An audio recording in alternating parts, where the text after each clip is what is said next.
Hello and welcome to another Nikomedias tutorial. Today I will show you how to make a glass text. Maybe you have seen my picture somewhere. It's this here. And I will show you how to make this text. So that the steps here. Okay. So let's start. We start, of course, with the text spline. So take any text. I have seen The Simpsons and let's say dough. Okay. Yes. So now I need a fat font so we can better work with it. Just search for a fat font on your PC or on your Mac. Was Leventhal? Yeah, that would be okay, but maybe we find a better one. Yeah, Knockout is better. Okay. Now, here I see the O is a little bigger than the D and the H here. So let's go to the kerning. Kerning. Yes, okay. So the O is the start 2 and end 3. That should be the O, yes. Drag it up to the floor, yes. And make it a little smaller. Something like this. Yeah, okay, this should be okay. Good. So the next step is we have to convert this text to an editable spline. So you can press here this symbol or just hit C on your keyboard. Next step is we have to copy this text. So hold Ctrl on the keyboard and drag it down. We have copied this text now. Disable this for a while. So now we go in the point mode and select every point. So just hit Ctrl A on your keyboard. So the reason is this, so we can delete the points later. I'll show you. So right click on your viewport and go create outline and go into and just somewhere on the viewport, click with your left mouse button and drag it down. Something like this. Okay, now we have selected these points and just hit delete. So we deleted these points, and now if we activate the first text, we have this. Good, that's what we want. So now we need a copy of this text. But let's copy this. So just Control key on your keyboard and drag it down. So disable this too for a while. Again, go into point mode, Control A, and right click in the viewport, create outline, and again drag it down, something like this. Okay, and now hit delete to delete the outer points. And now we have this. Okay. So now let's call this text 1. Sorry. And we need a copy of this text 1. So Control key on your keyboard and drag it down. So we have here 1. And the same on this text 2. Call it text 2 and copy it. So now we take this 2, the text 1, take it in a group. So, and of course call it text 1. It's just to find it later, find it easier. So here group it, Alt G on your keyboard, text 2. So, okay. Next thing is, we go normal mode here. We take this text one and just drag it a little to the left. So if you hold your shift key, you can drag in increments of 10, and I want 10 here. Okay, take the next and 10 to the other side. Hold your shift key and snap it to the 10.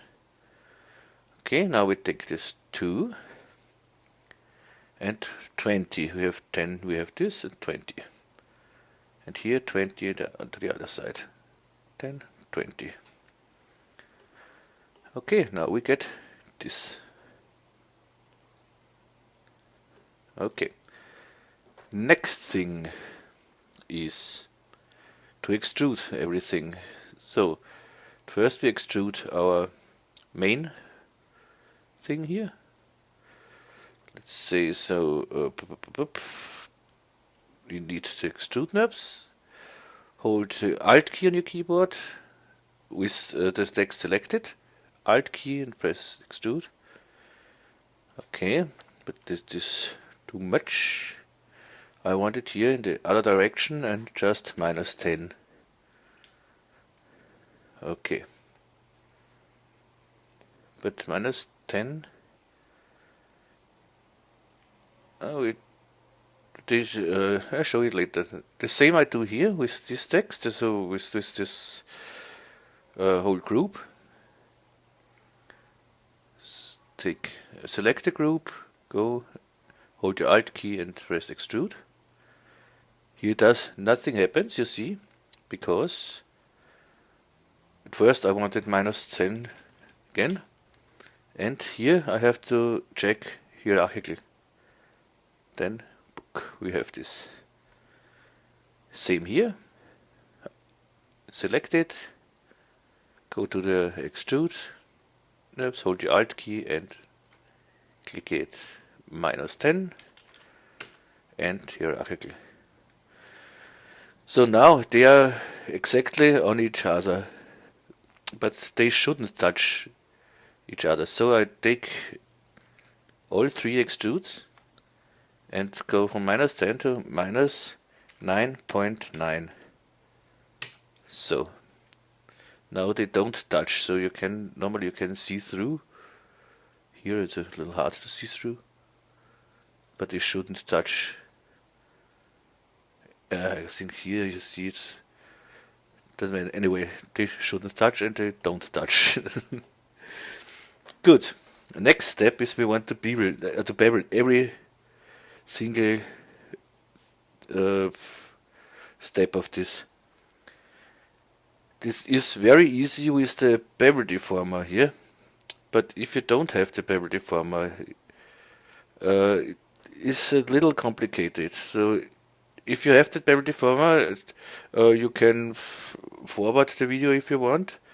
I show how you do it without the bevel deformer, and I would recommend to the people, if you have the bevel deformer, look it anyway, because maybe there is a trick you don't know.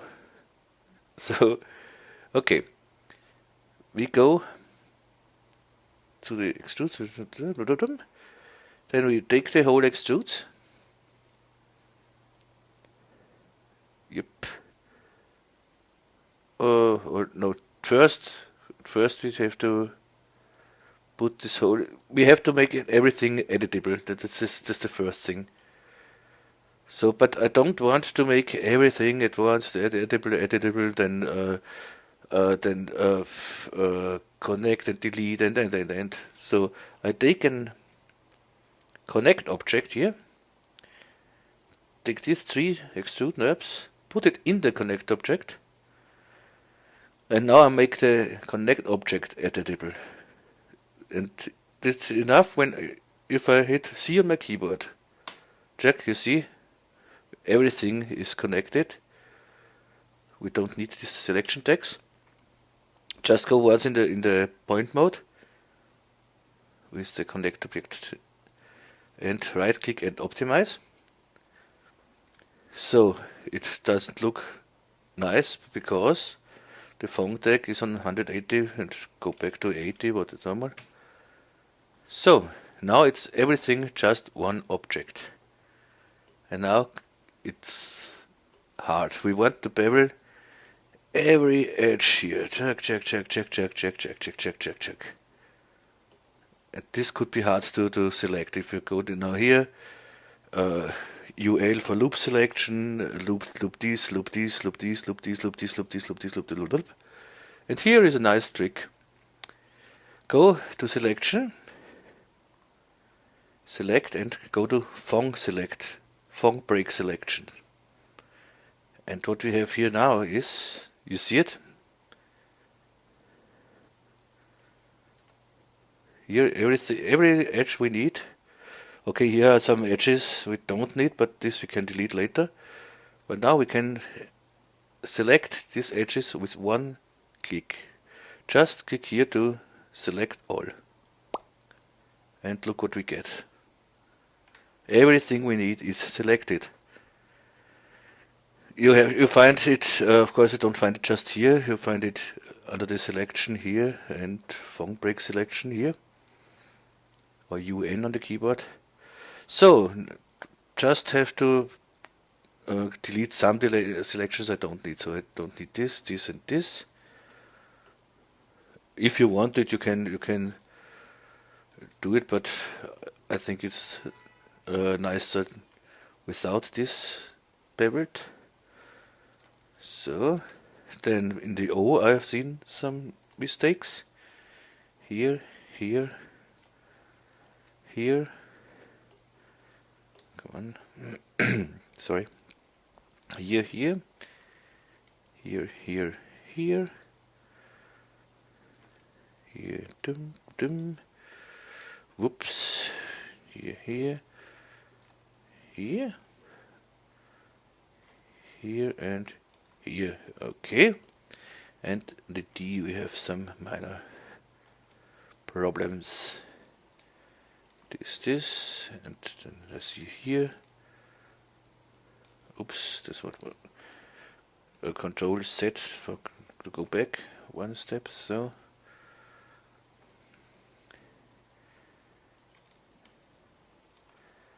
Okay, and here. And here. And I think here we have 1, 2, 3, 1, 2, and maybe on the downside, of course.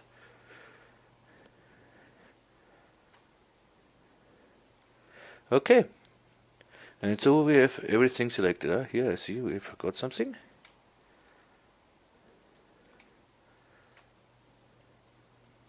You subtract the selection, of course. If you hold the control key, I forgot to tell you. If you hold the control key, you subtract the selection. If you hold the shift key, you add selection. So, now everything should be okay. Good so. And now, we just have to bevel this. MS on your keyboard, MS, or right click here and go to bevel. And let's see, we need 3 subdivisions. And 0.5 should be okay here. And press limit. Every time I press the limit. So, and enter. Now we have a nice bevel everywhere. Yeah, looks nice.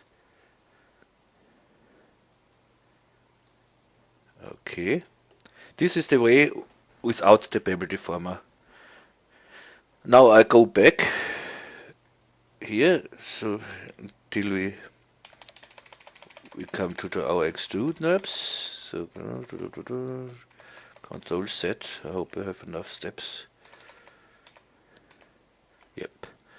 So here we stopped, and now I show it you with the bevel deformer. It's very easy. Just take these 3 extrudes, Alt G on your keyboard to group it, select the group and take the bevel deformer. Hold your shift key, so the bevel deformer will become a child of the null. Sorry. Now I see there is something wrong. You see? Whoop. This is easy to fix, so we need again a connect object. Put it under the bevel here. Take these 3 extrudes and put it in the connect object. And you see, everything is fixed. The bevel deformer, I have as default use angle activated. So if you don't do this, you get something like this. You see, it will bevel every edge. So if you hit this thing, you get this. And if you want this as default, so I have as default a limit activated and use angle activated. This normally it's not activated. But if you activated it and then you go to edit and set as default, so every time you take the bevel deformer you will get these settings. So, and 1.5 here, and I have a nice bevel here. And it was really easy. So, okay, that's the modeling, nothing more. So the next thing will be we want to texture and light this a little bit. Okay, let's start with a floor. Would be, come on, no cubes. Take a disk, T, and make it, of course, a bit bigger. Okay. Then we need a background. Normally, I say it in every tutorial I do. Normally, I use the HDRI Studio from Grayscale Gorilla, but I want to show you this way. So if you don't have the studio, you can do it in this way. So the next thing is we take a background. Then we need a new material. Just double click here in the material manager, or here create new material. Call it floor. That is for the floor and background, but it's okay. We just need the color for the moment. And make a gradient. A circular gradient. Here I want to be dark outside, so just right click here into and invert knots. Here I want it a little brighter. Okay, so we get a kind of vignette effect later on. Okay. We put this floor material on the background. So this floor material gets automatically a frontal mapping if I put it on the background. And exactly the same frontal mapping I want for the disk here, for our floor. So just copy this texture tag, hold your control key and drag it down to the disk.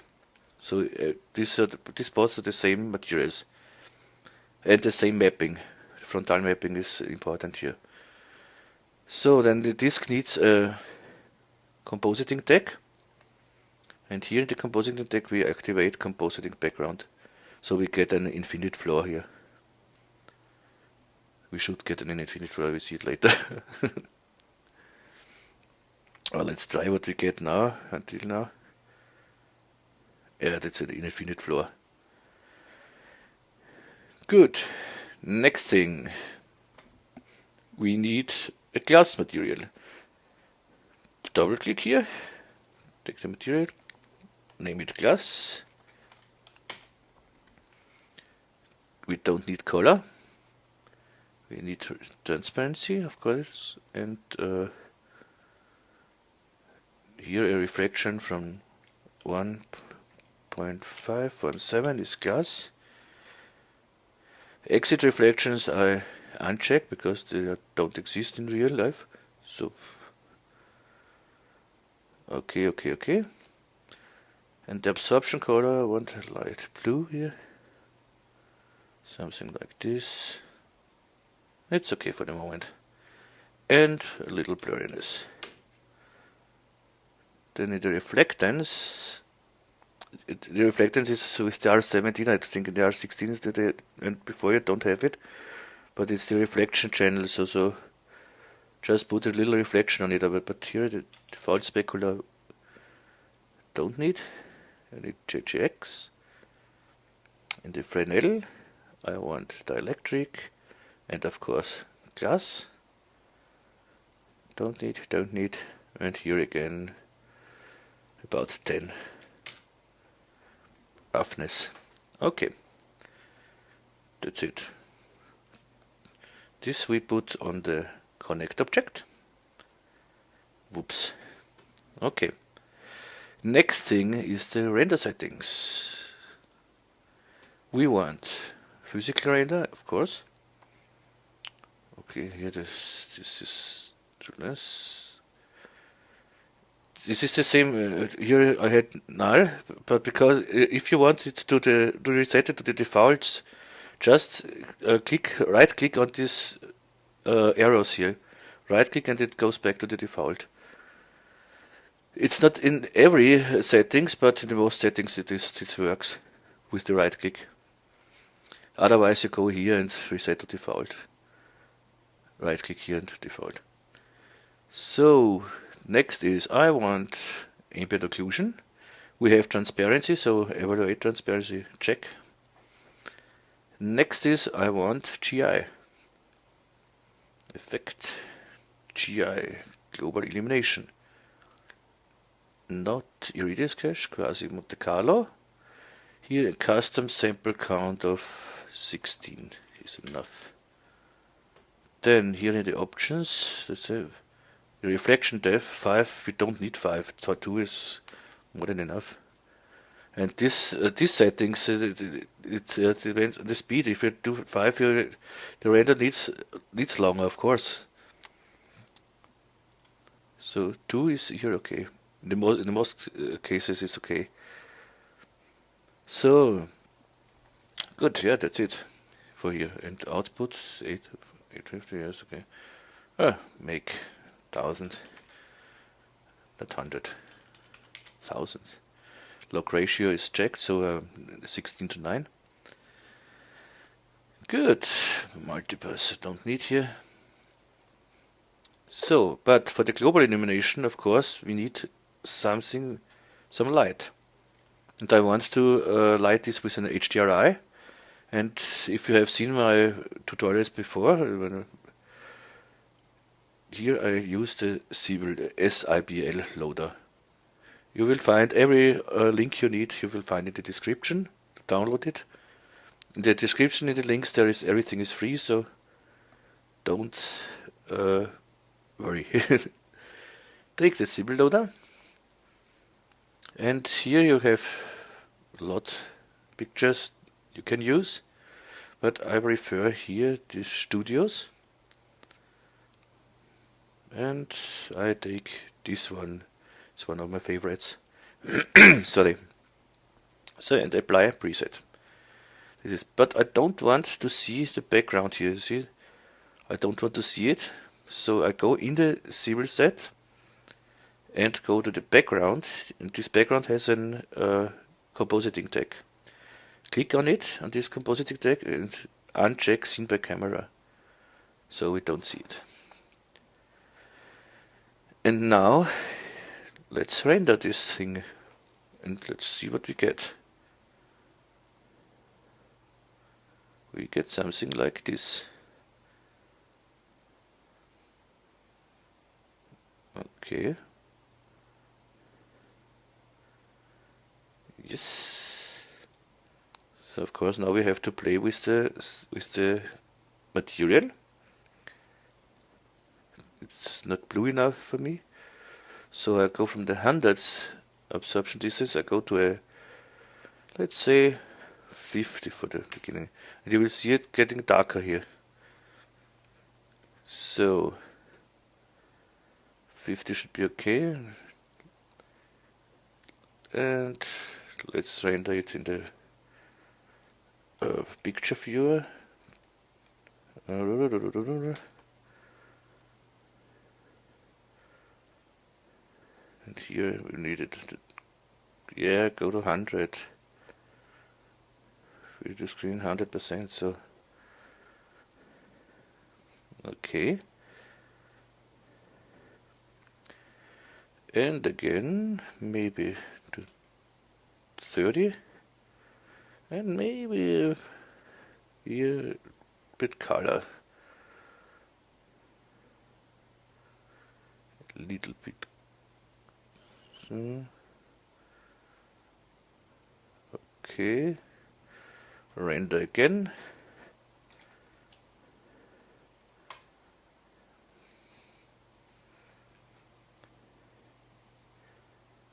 Yeah.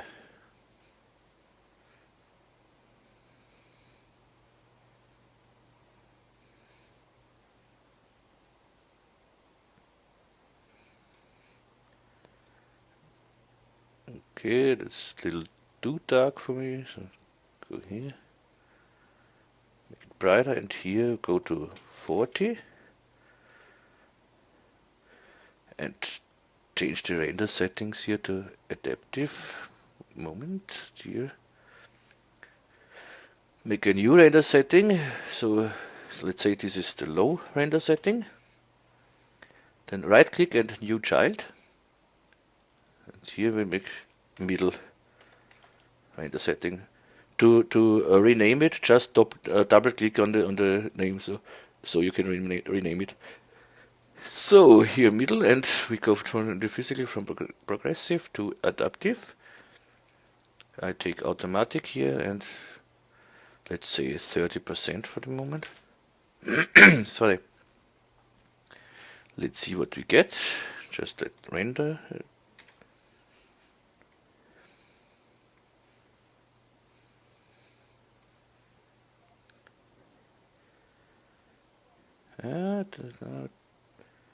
The lightness is okay for me.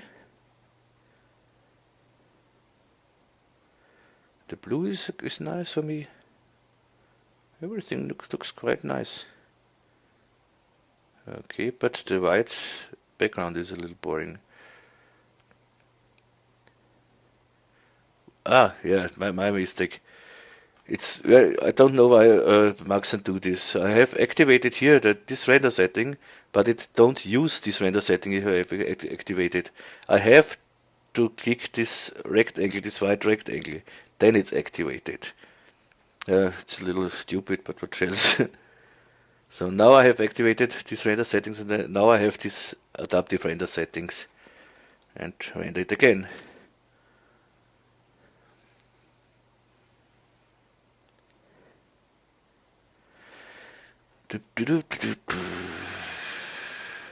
No, come on.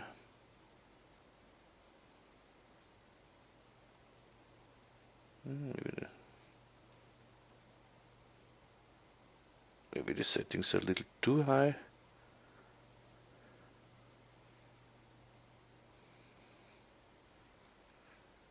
I go to. Yeah, the blurriness needs its time, so. But I want it blurry.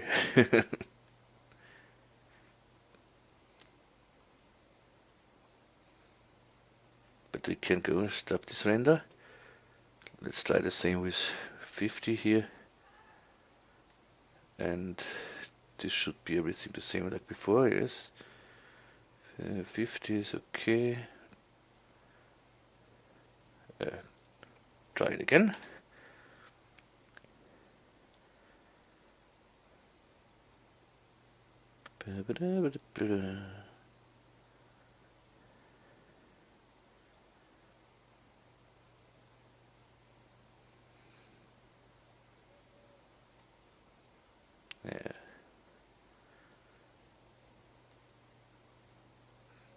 Yeah. It seems to be okay for me, but still too slow. We can go here and deactivate for a moment the blurriness here. and in the reflectance channel 2. Let's see how fast is it now.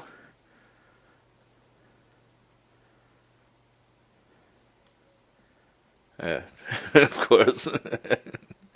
And we can make it blurry later on.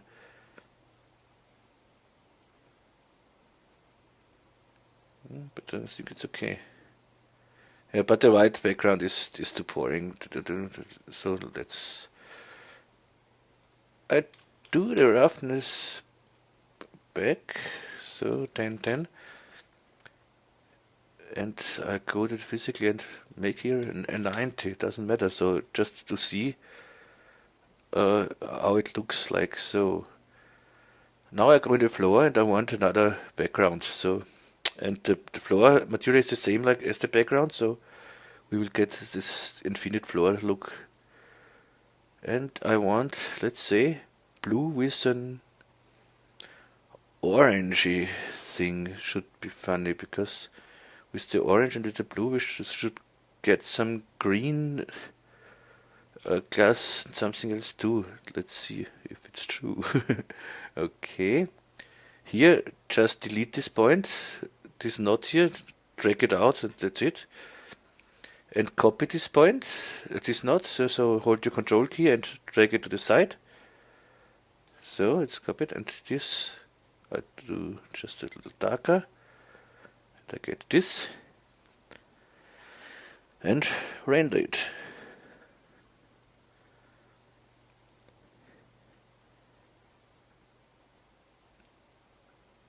Yeah, this is this greenish what I meant.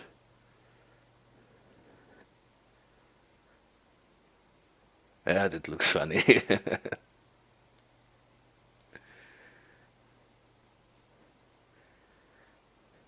Yeah, it's exactly what I wanted.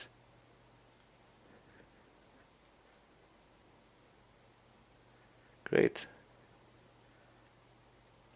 But now maybe what I miss is some shadows. So here maybe some shadows. Let's stop it, and for the shadows I will take a sun, yes. But at first I do a camera here, so I don't have to go back every time. So, and we take a sunlight.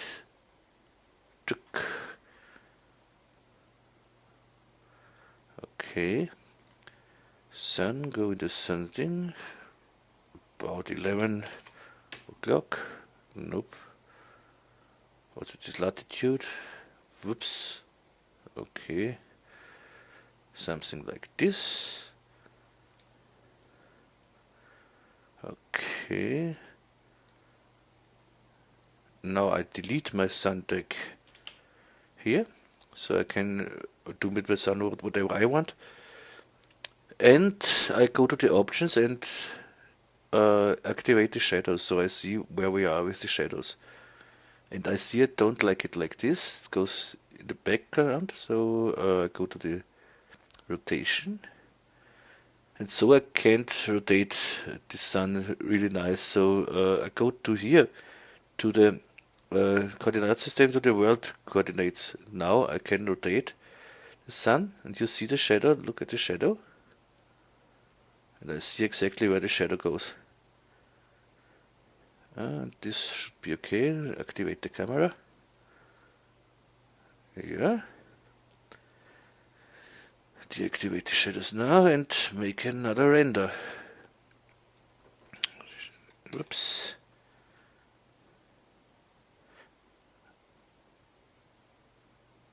Did I activate the shadows in the sun? Let's see. Sun. Hard shadows. I want area shadows.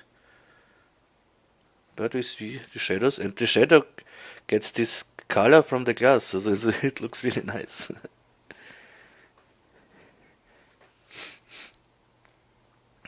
Yeah.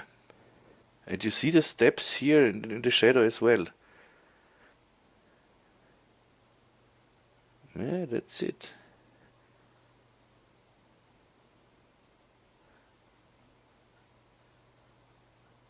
Okay. Now I will stop this recording for a moment and make a nicer render, and I'll be back. You won't recognize it that I was away. So, okay, due to the blurry glass and blurry reflections, the render needs a while, but you see here 1124. But yes, and this is with 2 machines, so. But I think the result is worth it, so that's it for this tutorial. If you have some questions or something else, just post it in the comments, or if you do this tutorial with your own text or own ideas, post me a link to your picture in the comments. I would love to see it, so maybe you can inspire me for the next tutorial or something else, or you do a new tutorial. So then I want to say goodbye, and I want to say I hope to see you next time, next tutorial. This was an unplanned tutorial, so it was a little confused maybe. But I hope you liked it, and I hope you learned something, a new trick or new technique or something else. Okay, so bye bye and have a nice day. See you.